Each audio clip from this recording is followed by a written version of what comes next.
Hi friends, welcome back to our channel. கொக்கிப்பட்டி ஐப்பட்டி எப்படி ஸ்டிச் பண்ணுறதுன்னு பார்க்கலாம். ப்ளவுஸோட ஃப்ரண்ட் பார்ட்டில் ரைட் சைடே எடுத்து வச்சுருக்கோம். அதை இந்த மாதிரி பெரட்டி போட்டுக்கலாம். ராங் சைடு மேலே இருக்கிற மாதிரி வச்சுட்டு ஐப்பட்டிக்கு 5 இன்ச்சு அகலத்தில் நம்ம பட்டி கட் பண்ணி வச்சுருந்தோம். இப்போ அதை டபுள் ஃபோல்ட் பண்ணி பார்த்தோன்னா 2 இன்ச்சு இருக்கும். இதை நம்ம இந்த மாதிரி துணியை எடுத்துகிட்டு பேக் சைடில் ஒரு 1/4 இன்ச் பக்கமாக மடித்து விட்டுக்கலாம். இதுக்கப்புறமா ஓரத்தில் ஒரு 1/4 இன்ச்சு விட்டுட்டு நம்ம தையல் போட்டு எடுத்துக்கலாம். நம்ம துணியை இழுத்து ஸ்டிச் பண்ணக்கூடாது. பொறுமையாக அது துணிக்கு ஏற்ற மாதிரி ஸ்டிச் பண்ணோம்னா நமக்கு அந்த சுருக்கம் இல்லாமல் கரெக்டாக வந்துடும். இப்போ ஸ்டிச் பண்ணியாச்சு. இதுக்கப்புறமா நம்ம எடுத்து பார்த்தோம்னா கீழே அந்த நூல் சிலம்பல்லாம் நமக்கு தெரியாது. இந்த மாதிரி ஃபினிஷிங்காக இருக்கும்.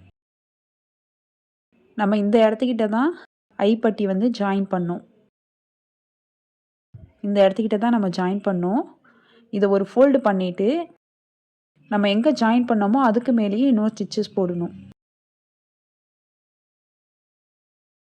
அந்த தையலுக்கு மேலேயே இப்போ இன்னொரு ஸ்டிச்சஸும் போட்டுக்கிறோம்.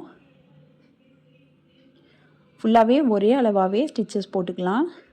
கீழே வரப்போ துணியை மடித்து விட்டுட்டு எல் ஷேப்பில் முடிச்சிடணும். இப்போ நீடில் கீழே இறக்கிட்டு ஃபூட்டை தூக்கி விட்டுட்டு இப்போ எல் ஷேப்பில் முடிச்சிடலாம். இதுக்கப்புறம் எக்ஸஸாக உள்ள துணியெல்லாம் நெக் சைடில் நம்ம கட் பண்ணிடலாம். நம்ம எங்கே தையல் போட்டோமோ அதுக்கு பக்கத்தில் ஒரு 1/4 இன்ச் விட்டுட்டு இன்னொரு தையல் போட்டுக்கலாம். படிமான தையல் போட்டுக்கலாம். ஏன்னா நம்ம பட்டி துணி ஜாயின் பண்ணப்போ அதோட நூல்லாம் உள்பக்கமாக இருக்கும். இந்த மாதிரி நம்ம தையல் போட்டோம்னா அது நல்லா ஸ்ட்ராங்காக இருக்கும். இப்போ ஃப்ரண்ட் பார்ட்டோட லெஃப்ட் சைடு எடுத்தாச்சு. இது நல்ல பக்கம் மேலே இருக்கிற மாதிரியே வச்சுக்கணும். வச்சுட்டு நம்ம இதுக்கு பட்டி துணி எவ்வளோ கட் பண்ணோம்னா 2.5 இன்ச்சில் கட் பண்ணியிருந்தோம் கொக்கி பட்டி. இதையும் ஒரு 1/4 இன்ச்சு பேக் சைடாக மடித்து விட்டுட்டு நம்ம ஸ்டிச் பண்ணிக்கலாம். நம்ம எப்போதும் ஐப்பட்டியை ராங் சைடில் வச்சு ஸ்டிச் பண்ணி நல்ல பக்கமாக திருப்பி விடுவோம். கொக்கி பட்டியை நல்ல பக்கமாகவே வச்சு ஸ்டிச் பண்ணிவிட்டு உள் பக்கமாக மடித்து விட்டுருவோம்.